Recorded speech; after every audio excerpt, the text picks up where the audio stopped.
തന്റെ അച്ഛൻ മരിച്ചു കിടക്കുമ്പോൾ ഒരു മകൻ ഇങ്ങനെ പൊട്ടിത്തെറിക്കണമെങ്കിൽ ആ മകൻ അവിടെ നേരിട്ട അനീതി എത്രമാത്രം വലുതായിരിക്കും.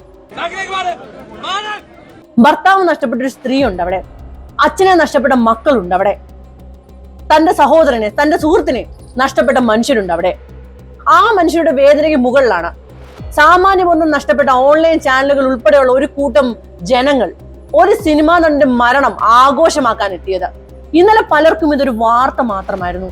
മരണ വീട്ടിൽ നിന്ന് കിട്ടുന്ന എക്സ്ക്ലൂസീവ് കണ്ടന്റുകൾക്ക് വേണ്ടിയുള്ള അടിപിടി കൂടൽ മാത്രമായിരുന്നു. പക്ഷെ നിങ്ങളൊക്കെ മറന്നുപോയത് എന്താണ്? ആ മരിച്ചു കിടക്കുന്ന വ്യക്തിക്ക് ഒരു കുടുംബമുണ്ടെന്ന്, സുഹൃത്തുക്കളുണ്ടെന്ന്, അവർക്ക് ആ മനുഷ്യനുമായി നിൽക്കാൻ കഴിയുന്ന അവസാനത്തെ കുറച്ച് നിമിഷങ്ങളെങ്കിലും അവർക്കൊരു സ്പേസ് കൊടുക്കണം, ആ കുടുംബത്തിന് ഇച്ചിരി സ്പേസ് കൊടുക്കണമെന്ന് നിങ്ങൾക്ക് എന്തുകൊണ്ട് തോന്നിയില്ല?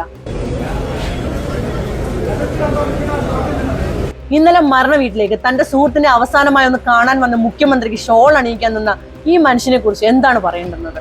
അയാളുടെ മാനസികാവസ്ഥയെ കുറിച്ച് എന്താണ് പറയേണ്ടുന്നത്? ഇത് ആദ്യമായിട്ടല്ല ഇങ്ങനെ ഉണ്ടാവുന്നത്. ഈ അടുത്ത് മരിച്ച ശ്രീനിവാസന്റെ വീട്ടിലും കർണാടകയിൽ മുമ്പ് ലാൻഡ് സ്ലൈഡിൽ മരണപ്പെട്ട അർജുന്റെ വീട്ടിലുമെല്ലാം ഇതേപോലെ തന്നെയാണ് സാമാന്യബോധം നഷ്ടപ്പെട്ട ഈ കൂട്ടം കാണിച്ചു കൂട്ടിയത്. അർജുന്റെ കുട്ടിയെ പോലും ഇവർ വെറുതെ വിട്ടില്ല. അച്ഛൻ എവിടെയെന്ന് ചോദിച്ചുകൊണ്ട് ആ നിഷ്കളങ്കമായ കൊച്ചിന്റെ മുഖത്തേക്ക് ക്യാമറ തിരിക്കാനും മൈക്ക് നീട്ടാനും പോലും ഇവർക്കൊരു മടിയും ഉണ്ടായിരുന്നില്ല. കാരണം എക്സ്ക്ലൂസീവ് കണ്ടന്റ് കിട്ടണമല്ലോ. ഇനി ഇവിടുത്തെ ചില രാഷ്ട്രീയ പ്രവർത്തകരെന്ന്, കമ്മ്യൂണിസ്റ്റുകാരെന്ന്, മനുഷ്യ സ്നേഹികളെന്ന് അവകാശപ്പെടുന്നവരോടാണ്, നിങ്ങൾക്ക് എങ്ങനെയാണ് ഒരു മനുഷ്യന്റെ മരണത്തിൽ ഇങ്ങനെ സന്തോഷിക്കാൻ കഴിയുന്നത്? അവൻ മരിക്കേണ്ടുന്നവൻ തന്നെയെന്ന്, എത്രയും പെട്ടെന്ന് മരിക്കണേ എന്ന്, അങ്ങനെയൊക്കെ എങ്ങനെയാണ് എഴുതിയിടാൻ കഴിയുന്നത്? മനുഷ്യനാകണം എന്ന് പാടിയാൽ പോരാ, ജീവിതത്തിൽ മനുഷ്യത്വം എന്തെന്ന് മനസ്സിലാക്കാൻ സാധിക്കണം. നിങ്ങളുടെ എതിർ പാർട്ടിയിലായതുകൊണ്ട്, നിങ്ങൾക്കെതിരെ സംസാരിച്ചത് കൊണ്ട് ഒരു മനുഷ്യന്റെ മരണത്തിൽ സന്തോഷിക്കുന്നുവെങ്കിൽ നിങ്ങൾ മനുഷ്യരെയല്ല.